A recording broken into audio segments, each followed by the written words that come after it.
toutes et à tous. Alors aujourd'hui, nous allons vous présenter notre projet sur Comment modéliser le réseau électrique à travers un graphe? Alors imaginez qu'on doit transporter de l'électricité depuis une centrale jusqu'à des dizaines de villes, En traversant des montagnes, parfois même des forêts. voire même la mer. Alors comment choisir le meilleur trajet et éviter les pertes et surtout ne pas surcharger le réseau? La réponse est simple, on transforme tout ce réseau en un dessin. Un graphe. Aujourd'hui, on va vous montrer comment les ingénieurs simplifient les réseaux électriques et pourquoi c'est essentiel pour éviter de gaspiller l'énergie. Commencer par déterminer ce que c'est qu'un graphe. Alors, c'est très simple. Un graphe, c'est une carte qui est simplifiée du réseau électrique, qui nous aide à penser comme des ingénieurs, à nous permettre de comprendre comment envoyer l'électricité au bon endroit, au bon moment et en perdant le moins possible.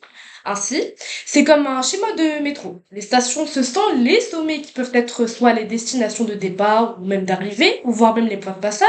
Et quant aux lignes entre les stations, ce sont les arcs ou les arêtes. Et le tout constitue le chemin. Voyons maintenant à quoi ça ressemble dans un réseau électrique.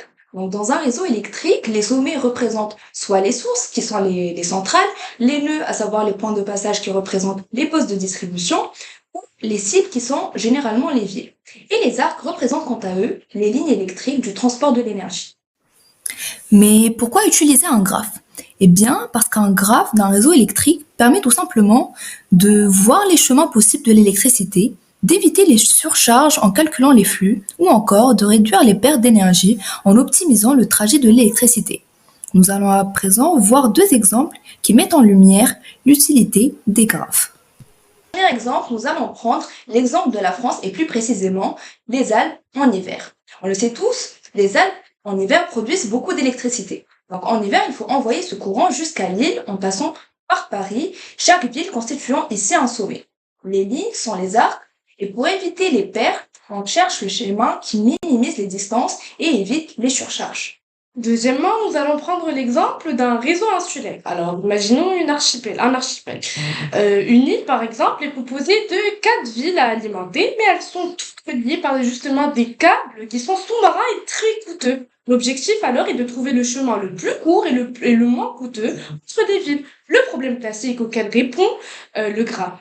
À présent, nous allons vous montrer un modèle classique de cette ville justement dont on parlait, un graphe de ce réseau électrique.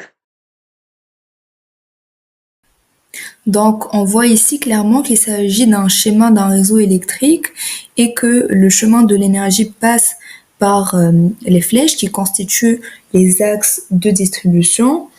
On voit que le graphe part des trois centrales, à savoir la centrale marémotrice, la centrale thermique et la centrale éolienne qui constituent les sources puisque c'est elles qui distribuent l'énergie.